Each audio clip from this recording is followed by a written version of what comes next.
Estamos con Jorge y Alberto Sánchez Cabezudo para hablar sobre este estreno de la serie Nos vemos en otra vida que ya está disponible en Disney Plus. Chicos, muchas gracias por su tiempo para conversar con Mundo Películas. Gracias A a ti, ti. muchas gracias. Bueno, chicos, primero que todos, me gustaría para el público que no es español, que fue algo que me pasó a mí viendo la serie, que no tenía idea de este suceso que vivieron por allá. ¿Qué es el 11M para la gente de España? Y desde ahí, ¿qué los gatilló a contar esta historia? Pues el 11M para España es uno de los momentos más trágicos de nuestra democracia, diría yo, de los últimos 50 años. Fue una herida con muchísimas víctimas, pero también una herida que causó una distancia social, porque además ocurrió en medio de un proceso electoral, con lo cual fue algo tremendamente, se mezclaron muchísimas cosas y provocó un conflicto, yo creo, entre partes de la sociedad y sobre todo, pues bueno, yo creo que quedó un poco en un campo embarrado el lugar de las víctimas, ¿no? Entonces ha quedado siempre en la memoria de la sociedad española un poco en tierra de nadie, ¿no? Y las víctimas esto lo han sufrido mucho. Entonces nosotros pensamos que 20 años después, y además al caer en nuestras manos la novela de Manuel Javois, pues era un momento perfecto para hablar del tema, contarnos y sanar esas heridas, ¿no? ¿Y cómo fue que decidieron filmar esta historia? ¿Fue cuando llegó esta novela a sus manos o llegaron ustedes al libro porque ya tenían esta historia pensada?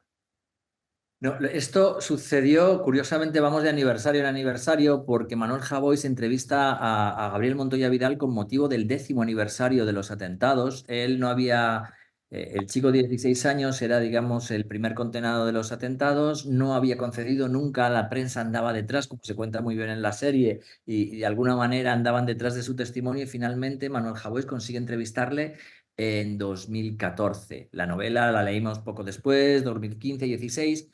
Y nos atrajo mucho desde dónde lo contaba. Es decir, el hecho de contar algo nuevo sobre el 11M, se había hablado bastante y periodísticamente había información, pero la trama asturiana era algo que era muy desconocido, en general, no solamente para la gente fuera de España, sino en España. En España mucha gente no lo conocía y era una forma de entrar y ver este hecho tan triste desde un punto de vista completamente nuevo, ¿no? Entonces nos interesó muchísimo la lectura de la novela. No nos habíamos planteado previamente hacer una historia sobre el 11M, pero precisamente la novela nos pareció que era eso, es decir, contar desde un chaval de barrio una historia pequeñita a un acontecimiento tan grande, las dos magnitudes juntas, nos parecía brutal, ¿no? El contraste entre las dos cosas y nos parecía que iba más allá incluso del mero hecho de contar el atentado del 11M, ¿no? Sino que era algo que nos radiografiaba como sociedad, ¿no? Era algo interesante a nivel de historia humana y de historia en gran medida universal. Lo leímos, nos encantó, quisimos comprarlo. Dudamos, en el momento que dudamos, porque estábamos con nuestro proyecto anterior, que era La Zona, lo perdimos. Nos lamentamos mucho de haber perdido la novela. Volvimos a intentarlo 4 años después o 3 años después, un par de años después, y también se nos pasó y dijimos, mira, si por cualquier razón no conseguís poner en pie el proyecto y vuelven a estar a disposición los derechos, por favor, llamadnos. Y efectivamente así fue, cuando estuvieron de nuevo disponibles los derechos y esta vez ya sí que sí, conseguimos hacernos con ellos y aún así después tardamos un tiempo en pensar cuál era la mejor manera de adaptar la novela porque claro, era muy delicado todo el tema y cómo abordarlo pues no era sencillo. Y aparte de la novela también me imagino que hubo harto trabajo de investigación, noticias, leer noticias antiguas, ver lo que había salido en la prensa. ¿Cómo fue para ustedes encontrarse con toda esta historia que finalmente también tiene una masacre de por medio? Sí, como dices, para nosotros la mayor preocupación de este proyecto era que lo iban a ver personas víctimas con nombres y apellidos, ¿no? Con lo cual teníamos que ser muy rigurosos, tener muy claro, como decía Jorge, el approach que íbamos a tener en la serie, cómo lo íbamos a contar y nos documentamos no solo a través de la novela, que es la entrevista con el chico, sino con el macrojuicio que hubo del 11M en España, que son miles y miles de folios, y entonces tuvimos a una persona también con nosotros en guión, que trabajó con nosotros en los tratamientos, Guillermo Chapa, que estuvo viéndose horas y horas. Yo creo que es la persona que más sabe del 11M, porque estuvimos viendo vídeos, todas las transcripciones, justamente para ser muy, muy, muy rigurosos, ¿no?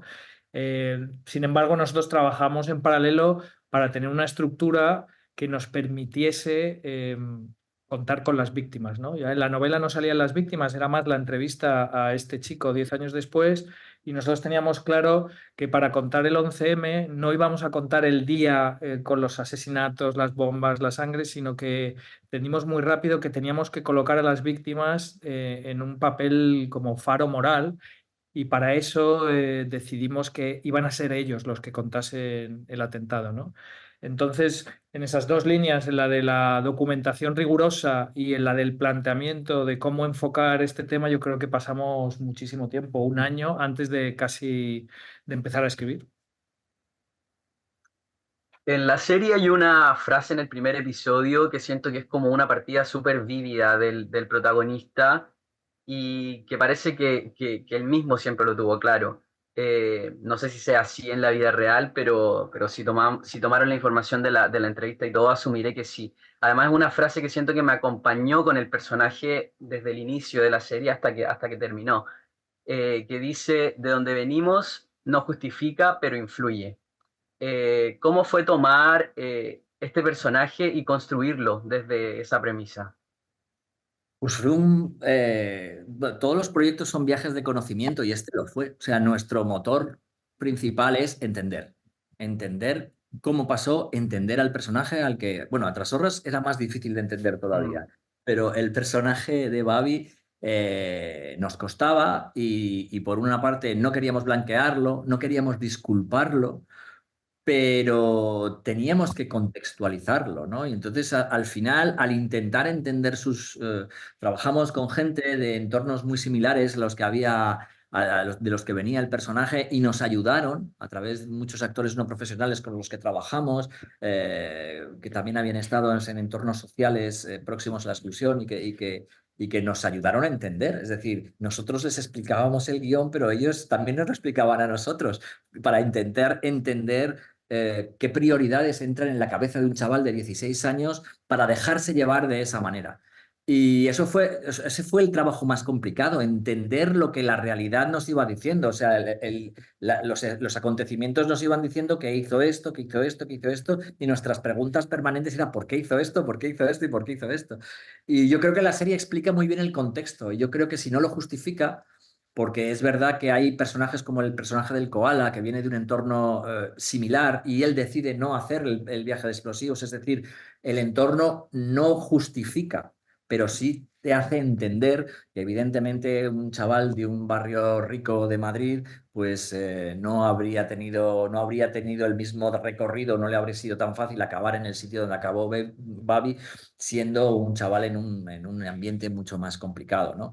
Entonces, bueno, ese fue un ejercicio de distancia, pero a la vez de entender a los personajes sin juzgarlos. Yo creo que era una partida muy importante sabiendo todo el dolor que habían cometido, que se había cometido después, ¿no?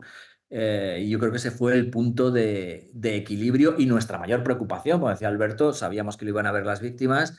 De hecho, una de las víctimas, por ejemplo, que no conocía mucho sobre la serie, hay un momento que hablamos con ellos y nos preguntó, ¿pero vais a justificar a los culpables? Decíamos, no, no es nuestra intención. Y finalmente vio la serie y nos dijo, no, no, no, no los habéis justificado, cosa que nos dejó bastante tranquilos. Pero por otra parte, creo que cualquiera que vea la historia de este chaval entiende cómo fueron las cosas para que las cosas se produjeran así. Sí, de hecho también es interesante en cuando muestran ustedes en la serie la entrevista y le preguntan si se arrepiente o no, y él dice que no se arrepiente de lo que hizo, sino de lo que pasó. Y como que el personaje también asume un poco que en ese tiempo, no, en ese momento, como que si le pregunta al de antes, a su yo de antes, como que probablemente él lo hubiera hecho de nuevo porque en ese tiempo él no pensaba. Que es como Sí, bastante interesante desde ahí también. Totalmente. Yo creo que cuando lees la novela, yo creo que es lo que más nos llamó la atención. Uno, que es verdad que aunque conocíamos muchos datos del 11M, no teníamos en la cabeza que el primer condenado había sido un menor español, además. Eso primero te choca mucho, yo creo que era muy interesante. Y dos, que él durante toda la entrevista, durante toda la novela, que se vio varias veces con el periodista, nunca se arrepiente y se lo intenta decir 2 o 3 veces en la entrevista, ¿no? Y eso tú estás todo el rato como, pero ¿por qué no se arrepiente? ¿Cómo es que no se arrepiente? Yo creo que eso al propio espectador es una fuerza que hace que siga esa trama, ¿no? Y por otro lado, creo que facilita no entender muy bien que no es una historia de blanqueamiento, que él realmente, y además eso yo creo que lo decimos al final del primer capítulo, él dice, nunca me he arrepentido de nadie, de nada, delante de nadie, ¿no? Y era una declaración de intenciones de nosotros no vamos a hacer un camino de redención a nivel de arco de personaje. No se trata de hacer un camino de recepción de este personaje, sino de contar lo que sucedió e intentar entender, como decía Jorge, en qué contexto se produjo todo eso, ¿no? Y yo creo que funcionó muy bien yo creo que el trabajo más importante nuestro era un trabajo de encontrar el equilibrio entre tonos, ¿no? Y la distancia moral de toda esta historia para poder contarla desde donde la contamos. Sé que los procesos en el cine son bastante largos, en las series, entonces, bueno, ustedes contándome también que tuvieron dos intentos anteriores de tomar los derechos de esta novela. No tengo claro tampoco cuándo empezaron a rodar, pero fue coincidencia que el estreno fuera en medio de los 20 años del 11M.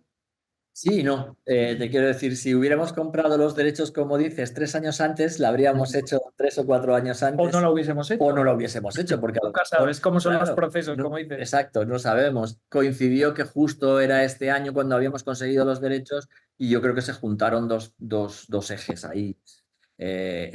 La necesidad de 20 años después hacer una serie que recordara lo que pasó, creo que también era oportuno. En un principio no teníamos muy claro si podía ser una serie homenaje de alguna manera, pero enseguida entendimos que sí era una serie conmemorativa, es decir, que recordaba, era un recuerdo de lo que pasó y en ese parecer nos creímos que sí, que era oportuno hacerlo a los 20 años.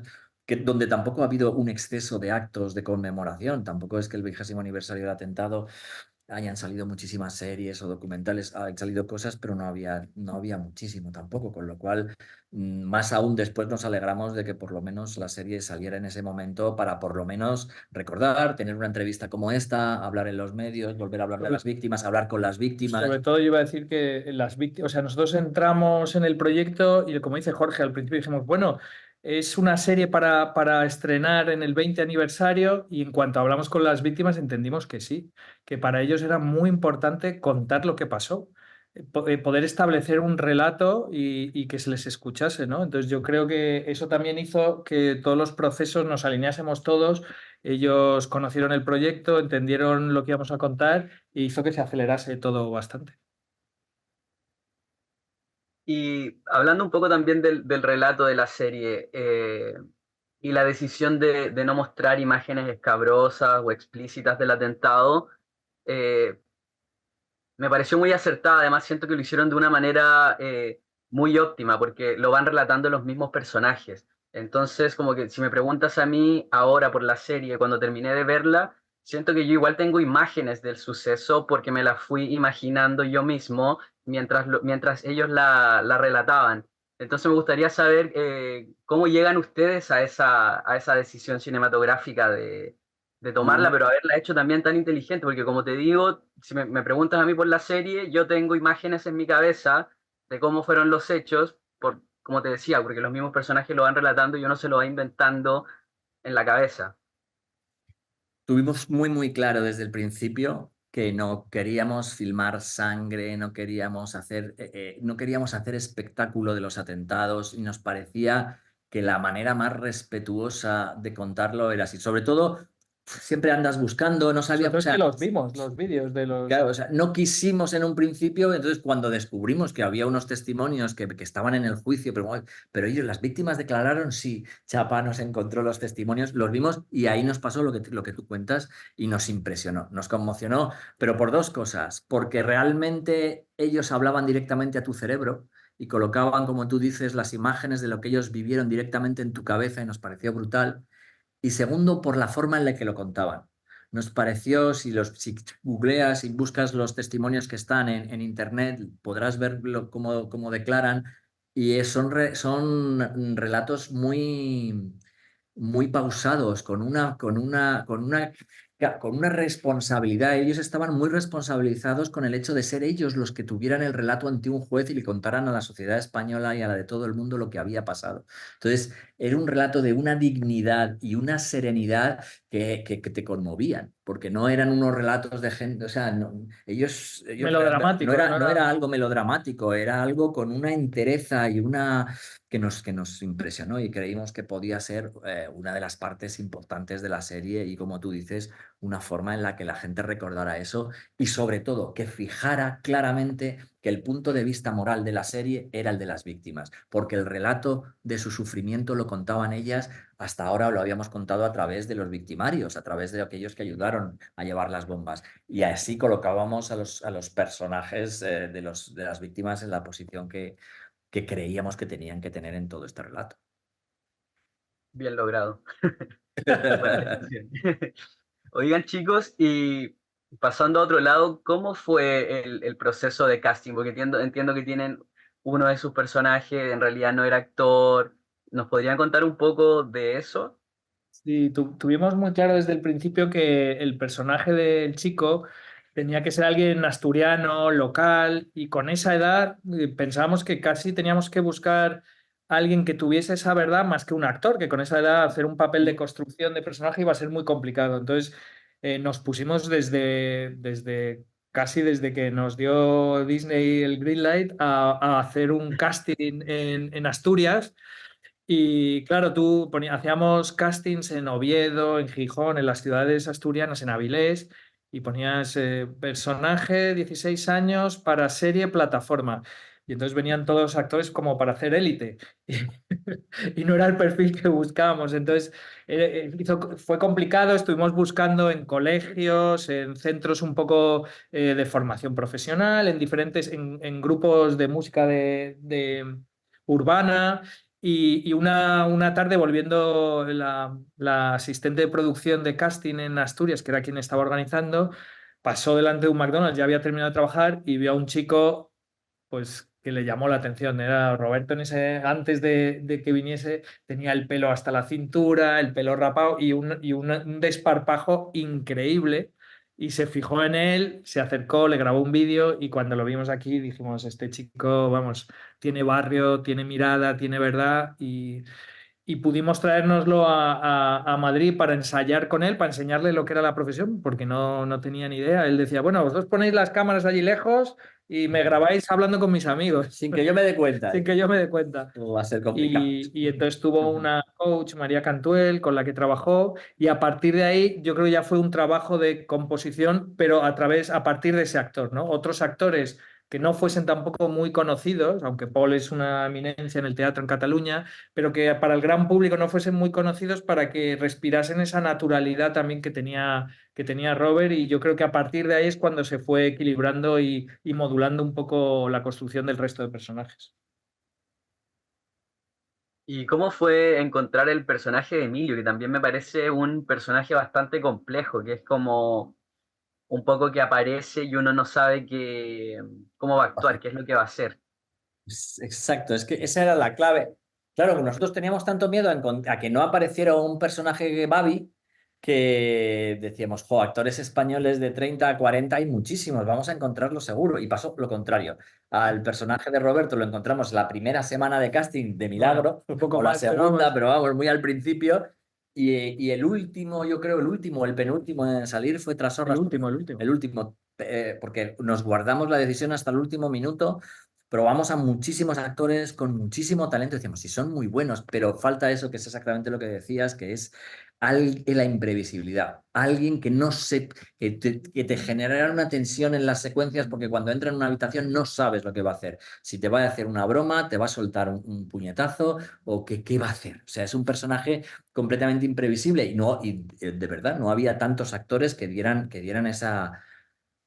Y Paul apareció porque vino a hacer la prueba para el personaje de Toro, para hacer de su cuñado. Nos lo plantearon las chicas de casting para hacer de Toro y en cuanto vimos, uy, este de Trasorras, y vimos, además él se grabó en un self-tape, en un plano así corto con esos ojos, estos ojos son muy potentes. Y es verdad que ahora a Toro pasado puedes decir, no te puedes imaginar ningún otro actor en el universo que haga de Trasorras salvo él. Pero en ese momento, pues físicamente el personaje de Trasorras era mucho más alto, era mucho más grande el personaje real y tuvimos nuestras dudas absurdas porque finalmente estaba claro que cuando él maneja el texto decía, bueno, es que es brutal dónde se lo lleva y lo que hace. Así que ahí fue el flechazo cuando entendimos que era. Y luego los dos funcionaban muy bien. Son dos energías Claro. muy que se compensan, ¿no? El Roberto es muy así, tiene su sorna y tal, pero es como tiene un nivel de batería que es más abajo y Paul es puro nervio, es un torbellino que es lo que queríamos, ¿no? Ese torbellino que lo envuelve todo, que arrastra todo y que se lo lleva todo por delante, ¿no? Y entonces a veces es una cuestión de, pues eso, de coincidir en los. Y al final siempre cuando las cosas te salen bien, y creo que aquí estamos muy contentos del resultado, te parece un milagro, dice, pues podía no haber aparecido, pero realmente que estos dos actores encontraran estos dos personajes y se encontraran ha sido una gozada, la verdad. ¿Y cómo fue el proceso de dirección? ¿Cómo fue la dinámica? Porque me imagino que, claro, teniendo un actor que en realidad no lo era, me imagino que también se apoyaron en este mismo elenco de lujo que también lo rodea. Pero ¿cómo fue para ustedes todo ese proceso desde la dirección? Dirección de actores.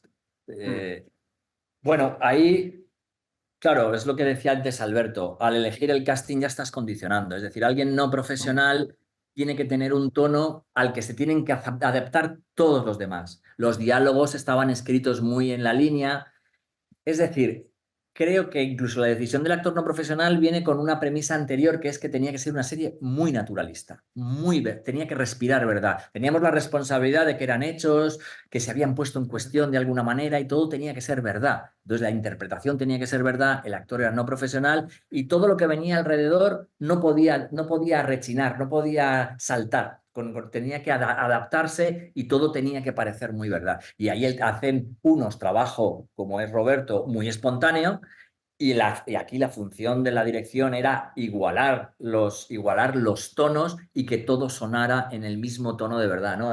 Roberto, por otro lado, arrancaba y decíamos, no solamente, o sea, hay que aprender, por ejemplo, a transmitir toda esa escucha que tiene él, ¿no? Entonces yo decía, si tú lo ves, o sea, si tú lo sientes, yo lo veo. Entonces, todo ese trabajo de verdad también se estuvo trabajando con él. El personaje de Babi, por ejemplo, es un personaje que está compuesto por dos actores, porque el personaje de Babi mayor mm. pensaba y equilibraba la parte más novel del personaje de Roberto, ¿no? Y esa voz en off, que es la voz de Kim, que hace un trabajo de composición brutal sobre la voz de Roberto, actor. Roberto le pasa leído por mensaje la parte del texto y Kim, hay un momento que no sabe si la voz en off Se puso a imitar su voz, es sí, la sí. de Roberto o es la suya propia, ¿no? Entonces, ahí el trabajo de dirección era sobre todo aportar verdad, colocarlos todos a mismo nivel y que fuera todo muy, muy Luego había fresco. también algo de tempo, ¿no? Sabíamos cuando Paul hablaba y encontraba el ritmo, ¿no? Porque el texto que dialogaron los hermanos Remón y Roberto Martín de Maiztegui con nosotros tenía algo también de velocidad y de tempo que cuando lo cogió Paul, yo creo que también eso hizo un poco clic en los demás y generó un poco Ha la sido, ha sido dinámica. un trabajo de potenciómetro, de regular arriba, o sea, de encontrar un tono, porque todo el trabajo en general, no solo la dirección, todo ha sido un trabajo de equilibrios. Ha sido un gran trabajo de equilibrios y de distancia. Digo, eso ha sido un poco la clave de cómo hemos intentado medir esta serie, que en otras te da no es que te dé igual, sino que puedes jugar de una forma más alegre. Aquí todo tenía una especie de decisión moral detrás, por lo cual las medidas tenían que ser muy justas. ¿Y qué fue lo más desafiante para ustedes? Lo más desafiante, bueno, El tono. el tono y chequear, o sea, y que lo viesen. El primer pase que hicimos con las víctimas, yo creo que es una de las cosas más intensas y emocionantes que nos han pasado. Y es claro, cuando haces esto, aunque ya habíamos hablado con ellas, pero claro, estar en la sala con ellos mientras lo ven, sabiendo por todo lo que han pasado, fue un momento que para nosotros, desde el que empezamos el proyecto, era un desafío y que cuando vimos que les había gustado la propuesta y que estaban súper contentos, pues fue algo muy emocionante. En general, el challenge era todo. No sé porque así de entrada era un proyecto que daba, que suponías que iba a tener muchas minas, muchos sitios minados, muchos sitios complicados a nivel político, a nivel social, a nivel... había muchas cosas que se nos podían reprochar. Y la verdad es que la acogida en España y en general ha sido muy, muy buena y yo creo que todo el mundo ha entendido el ejercicio de perspectiva que estábamos haciendo. Chicos, pregunta individual para ustedes. En una frase, ¿qué ha sido esta serie? ¿Qué ha sido contar esta historia para ustedes? Como allá.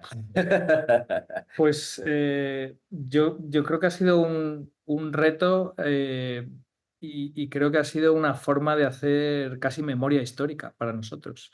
Así que creo que hay muchas generaciones que no han podido, que no conocían estos atentados, y el hecho de poder contarlo y que haya funcionado tan bien, pues nos sentimos súper orgullosos.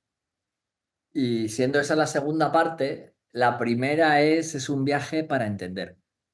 Yo creo que todos los viajes son para entender y si luego consigues explicarlo, pues mucho mejor. Pero todos los viajes que hacemos son para entender.